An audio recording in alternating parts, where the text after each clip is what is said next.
Assalamualaikum warahmatullahi wabarakatuh. Selamat pagi dan teteh semuanya. Apa kabarnya hari ini? Semoga kita semua selalu berada dalam keadaan sehat walafiat ya. Amin ya robbal alamin. Nah, hari ini dan teteh kita akan belajar ilmu pengetahuan sosial atau IPS ya. Boleh dipersiapkan terlebih dahulu buku paketnya? Sip, kalau sudah, mari kita mulai pembelajaran hari ini dengan mengucapkan basmalah bersama-sama. Bismillahirrahmanirrahim. Teteh boleh dibuka buku paketnya pada halaman 52. Cara menjaga lingkungan. Nah, kita kan sudah tahu ya waktu itu sudah belajar tentang apa itu lingkungan yang sehat. Nah, lingkungan yang sehat itu harus kita pertahankan, harus kita jaga. Nah, bagaimana caranya agar lingkungan kita tetap sehat? Maka kita harus menjaganya. Dengan cara apa? Dibersihkan. Nah, menjaga lingkungan rumah. Yang pertama, membersihkan lingkungan rumah. Rumah yang sehat itu pasti dambaan setiap keluarga. Nah, agar rumah kita senantiasa menjadi rumah yang sehat, maka kita harus bekerja sama untuk membersihkannya. Boleh dibersihkan secara rutin. Kalau setiap hari sudah pasti ya harus dibersihkan dengan disapu atau dipel. Nah, kita bisa bekerja sama membersihkan rumah kita misalkan seminggu sekali.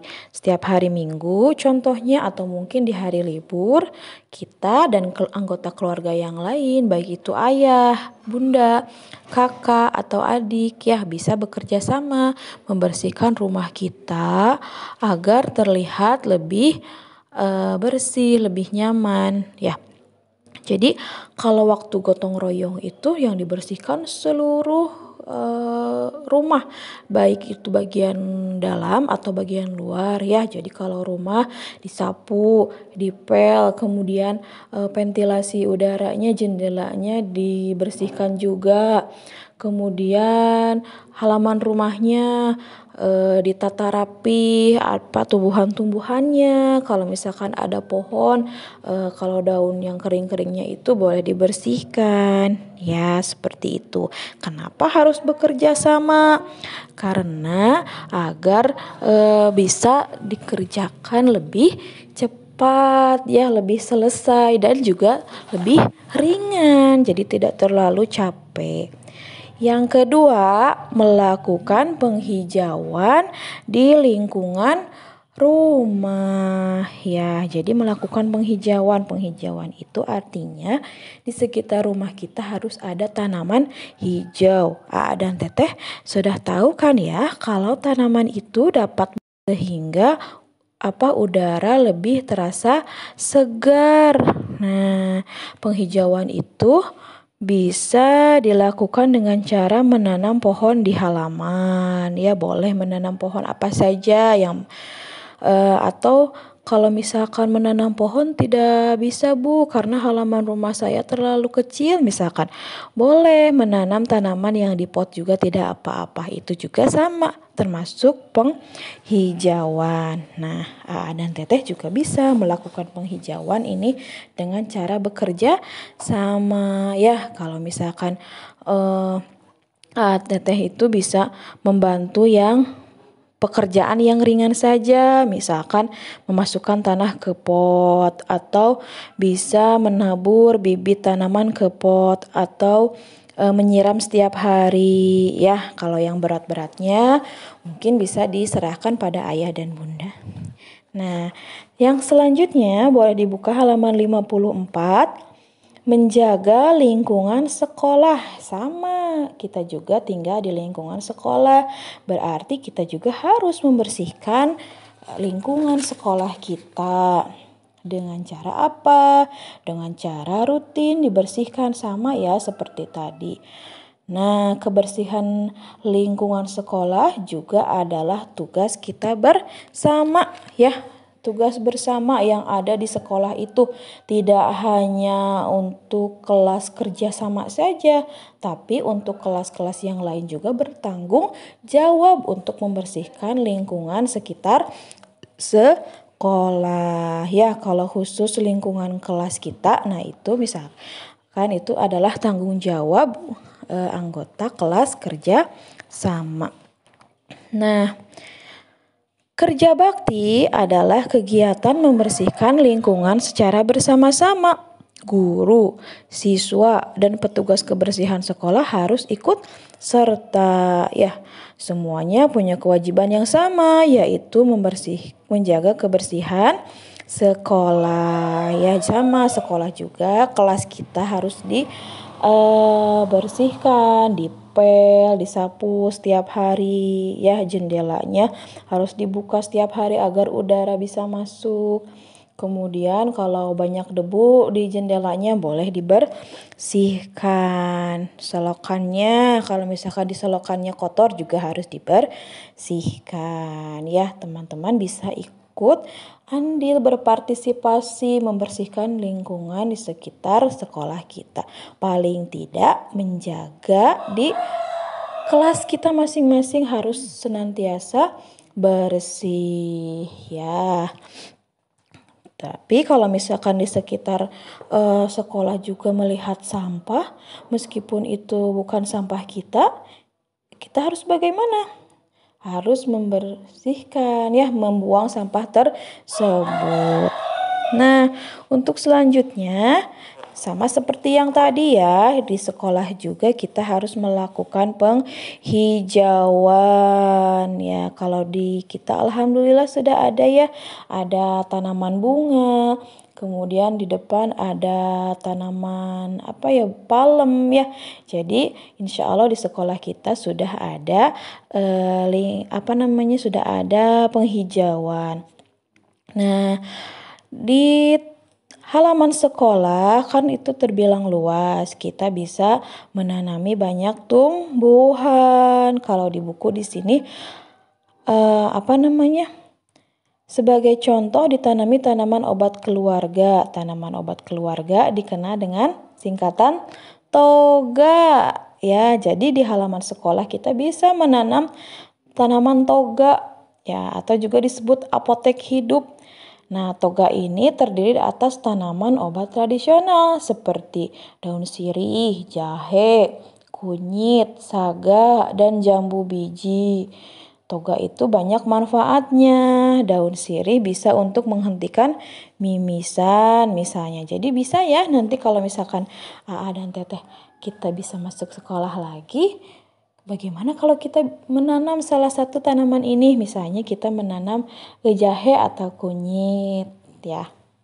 Oke, selanjutnya menjaga kebersihan lingkungan di masyarakat. Sama ya, lingkungan masyarakat juga harus senantiasa dibersihkan. Kita juga bertanggung jawab untuk membersihkan lingkungan di sekitar tempat tinggal. Ya, nah apa saja yang harus kita lakukan untuk menjaga kebersihan lingkungan di sekitar rumah? Banyak ya. Nah, di sini ada nih kalau salah satu contohnya upaya kita untuk membersihkan lingkungan tempat tinggal itu dengan cara apa? Melakukan Jumat bersih atau disingkat Jumsih. Ya, kegiatannya bisa menyapu jalan, membersihkan selokan air, mencabut rumput liar, mengecat tembok dan pembatas jalan. Nah, ini dikerjakan bersama-sama ya dengan tetangga kita yang lainnya. Kalau kita boleh membantu apa yang kita mampu saja ya. Teteh misalkan bisanya Bu aku mah menyapu jalan boleh, atau mencabut rumput-rumput boleh ya. Asal ikut bekerja sama. Kemudian sama di lingkungan masyarakat juga harus ada penghijauan ya. Salah satu penghijauan itu bisa menanam pohon. Nah, Kalau bisa di lingkungan tempat tinggal kita itu ada apa? Ada taman bermain, yaitu salah satu lingkungan bermain untuk anak-anak ya. Jadi anak-anak bisa bermain dengan tenang, dengan nyaman ya, seperti itu. Oke, untuk selanjutnya boleh dibuka halaman 59, maaf ya, halaman 59 tentang manfaat menjaga lingkungan. Ternyata dari kita menjaga lingkungan itu banyak sekali loh manfaatnya, teman-teman. Nah, di lingkungan rumah. Ya, kalau di lingkungan rumah, yang pertama manfaatnya keluarga jadi lebih kompak, betul tidak? Iya ya, karena kan yang membersihkan rumah itu bekerja sama semuanya. Ayah, bunda, adik, kakak, semuanya bekerja sama. Pasti keluarga menjadi lebih akrab, lebih dekat, lebih kompak. Ya, kemudian bisa juga terhindar dari penyakit. Ya, karena lingkungan rumah yang sehat itu membuat penghuninya lebih sehat. Jadi penyakit tidak mau mendekat, ya. Pada lingkungan rumah yang sehat, sampah dan debu dibersihkan, keluarga jadi terhindar dari penyakit. Udaranya jadi lebih segar karena karena dari penghijauan di sekitar rumah. Ya, coba kalau misalkan lingkungan kitanya kotor, pasti bakal banyak lalat, banyak nyamuk, banyak kecoa. Nah, itu kan bisa mengundang penyakit. Tapi kalau misalkan lingkungannya sehat, kitanya bisa lebih nyaman, lebih tenang, lebih rileks, pikirannya lebih tenang ya. Jadi kan penyakit tidak mau mendekat. Kemudian kalau di lingkungan sekolah, manfaat yang bisa kita dapatkan yaitu belajar lebih nyaman. Betul tidak? Betul ya, karena lingkungannya kita bersihkan bersama-sama, otomatis kan kelasnya jadi lebih bersih, lebih rapi. Terus lingkungan yang di sekitar sekolah kita juga jadi lebih bersih. Pasti kan kita belajarnya lebih nyaman, lebih enak ya. Mau belajar di dalam kelas nyaman, mau belajar di lingkungan sekolah juga nyaman ya. Kalau belajar di luar juga nyaman karena kan sekolahnya bersih. Kemudian bermain jadi lebih menyenangkan. Pasti lebih menyenangkan ya. Karena siswa tidak terganggu adanya bau ya, atau ada bahan berbahaya seperti sampah plastik, pecahan kaca. Ya kan sekolahnya, lingkungannya sudah dibersihkan bersama-sama. Terus lebih menyenangkan bermain itu karena ada banyak pepohonan, tanaman hijau. Nah, selanjutnya manfaat yang kita dapatkan di lingkungan masyarakat. Nih, masyarakat akan lebih rukun, betul ya, karena antar tetangga itu bisa berkumpul bersama, bisa lebih dekat, saling menyapa. Jadi lebih rukun. Kemudian fasilitas umum yang ada akan terjaga karena dirawat, dibersihkan bersama-sama. Kemudian boleh dibuka halaman 62. Akibat tidak menjaga lingkungan. Ya. Nah, kalau misalkan tadi keuntungan yang kita dapatkan dengan menjaga lingkungan, kalau ini adalah kerugian. Jadi karena kita tidak mau menjaga lingkungan, maka apa yang akan kita dapatkan? Yang pertama, merugikan diri sendiri. Betul tidak? Coba kalau misalkan kita tidak merawat lingkungan kita di rumah, misalkan alat makan alat makan di dapur ya tidak dicuci, jadi jadi menumpuk. Terus di kamar mainannya teteh tidak dibersihkan, jadi berantakan. kan bagaimana?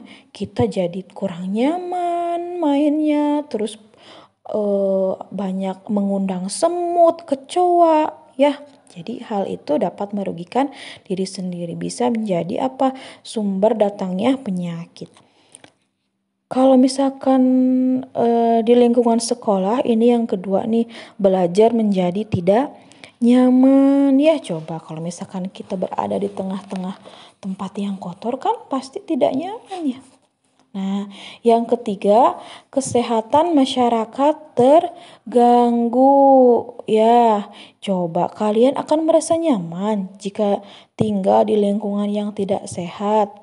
Pasti tidak, ya, karena sampah menumpuk, misalkan di tempat sampah di depan rumahnya itu menumpuk. Terus apa? Banyak lalat, banyak nyamuk. Ya kan? Jadi apa itu bisa mengundang penyakit. Jadi kesehatan masyarakatnya terganggu.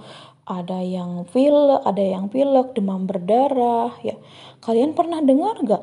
Misalkan di suatu daerah itu banyak yang terkena DBD.